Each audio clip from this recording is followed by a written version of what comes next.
Hello everyone, I'm Sally Louise, an opera singer turned indie folk singer-songwriter. And today, if you haven't noticed the title of my video, I'm going to teach you how to book a gig. And if you're just starting out, fear not. It's not scary. There's going to be rejection, but it's not all bad. You will get a gig if you follow these steps, and if you use my secret weapon, stay tuned till the end for that. Before we get started, I want to say a quick shout out to Julian Moon, one of my patrons on Patreon. If you would like to help support me, my videos, my music, and all things Sally Louise by sending a monthly tip, you can check out Patreon down below. I'm also going to link her music down there. Julian is a phenomenal singer-songwriter as well, and she just released a really good song last month, so I'll post that down there too. If you'd like to support this video, be sure to like it and subscribe. Thank you very much. All right, first things first, you got to know your act. The first mistake people make when they are first starting to find gigs is they assume the booker will listen to all of the links and all of their music in the email they send and fall in love with their music and say, of course we'll book you. We love your music.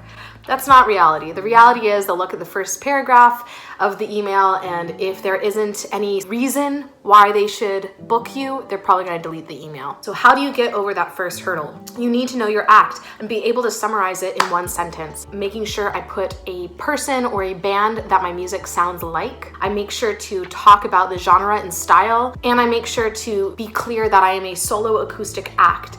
Sometimes I say I'm a jazz duo, sometimes I say I'm a solo acoustic act, and sometimes I say I have a full band that I can bring in if you need. So you need to be clear with what you're able to provide, what kind of style, genre, and who you sound like, so that way they know who you are before they even hear you. The second thing is you need to know your audience. This is key in helping you pick venues. If you are a solo acoustic act that plays a lot of folk music like myself, you likely would not want to play venues that specialize in rock, metal, and punk music. Focus on the venues that would support artists like yourself. That said, you also want to know, relatively speaking, how many people can you draw to a venue? Some venues have a built-in audience, like breweries or cafes, but some expect you to bring a crowd, and they will actually put that as a stipulation in hiring you. The reason for this is you, the musician, are an asset to the venue, whether that's a bar or a cafe or a music hall. You make them more money. Oftentimes, bars and cafes and restaurants will hire musicians on Wednesdays and Sundays, which are really slow nights of the week. And that is when they ask you to bring friends, bring family members, bring a crowd, bring anyone and everyone you know to that show.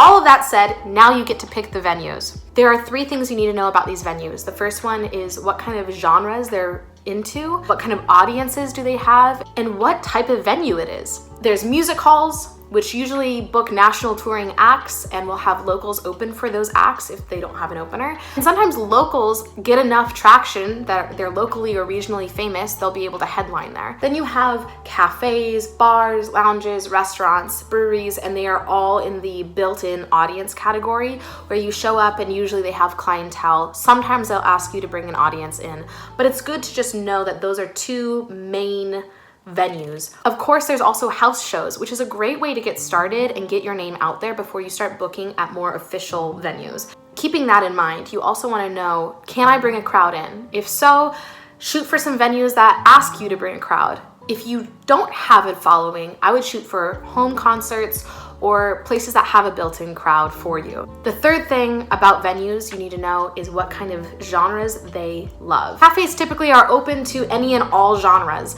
This is a generalization, of course, but some places are very much, we just want an acoustic or electric sound that is classic, that's melodic, that's not atonal, that's not crazy, that is just a nice ambient thing to listen to while you're eating and drinking. Be mindful of your act and where you put your act.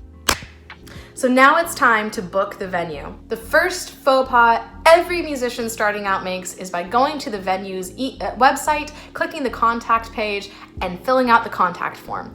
This never works. I don't know of a single time I've done that and it worked. So don't even waste your time. There are two ways to make the connection you need. The first way is by directly contacting the booker. And the second way, if you don't know the booker, is to call the venue and speak to someone who knows the booker's information, like an email or a phone number. That being said, oftentimes the booker doesn't actually work at the venue. They are a separate entity. They have a day job and they do booking for multiple venues or just as a side hustle.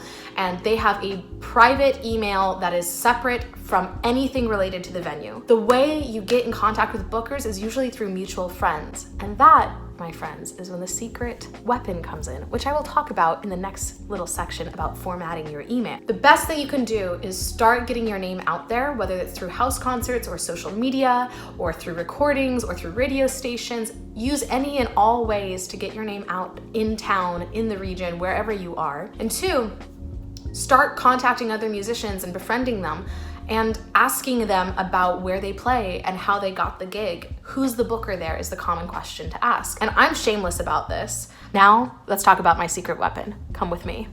Okay, so we're hanging out in my room and we're gonna talk about emails. So the first thing you need to know is that people see the subject line first.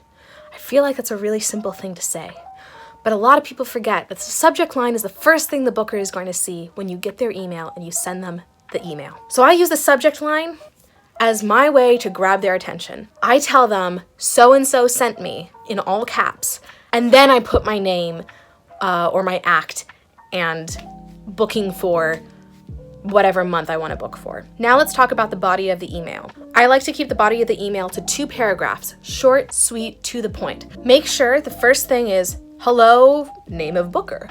You describe that your friend so-and-so sent you, or I contacted the venue and they gave me your information. Tell them how you found them so they're not scared. And finally, add that sentence about your act in there. I'm an opera singer turned indie folk singer songwriter, and my music is evocative of Joni Mitchell and Maggie Rogers. Simple, easy peasy. The final sentence of that first paragraph is what you are looking for. My books are open for the summer and I'm interested in your venue availability. If you don't feel comfortable or confident enough to have a full 2-hour or 3-hour set, you can say, I'm just getting started and I would love to open for some acts this summer. Have you booked anyone that needs an opening act? The second paragraph is all about the links and all about the logistics. Make sure that you don't actually put the full link in, just hyperlink words.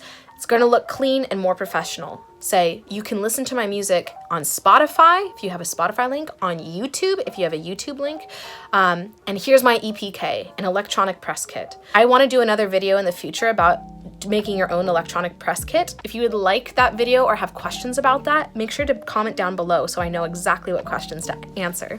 Make sure you link your socials as well. This is huge. The second thing you put in the paragraph is what your crowd draw is. This is always a selling point for venues. This is how many people I can bring to the venue. Other thing is making sure that they know your setup. I'm a solo acoustic act. All I need is a DI plugin and I can bring my own mic and PA system if need be. Whatever it is, tell them what you need, what you can provide, and how big your act is. Finally, say thank you. I look forward to hearing from you, and sign off. Send away. Here's the thing, a lot of people don't realize that one email is oftentimes not enough. You gotta be persistent. And oftentimes bookers will not get back to you in the first week or 2. If they don't get back to you in a week, send them another email in response to the one you sent and just say, hey, I just wanted to follow up and make sure you got my email. Let me know if you have any availability. And that's it. Hopefully you've booked a gig using these tips, and I hope that you feel way more confident approaching venues and cold calling bookers. Be sure to subscribe and stay tuned for more videos like this. When I went to Eastman, my professor said, it's not about getting hired, it's about getting hired back. So I definitely want to make a video about that. If you have any questions or video ideas that you want to know more about, be sure to put them in the comments down below. I'll see you next time. Bye.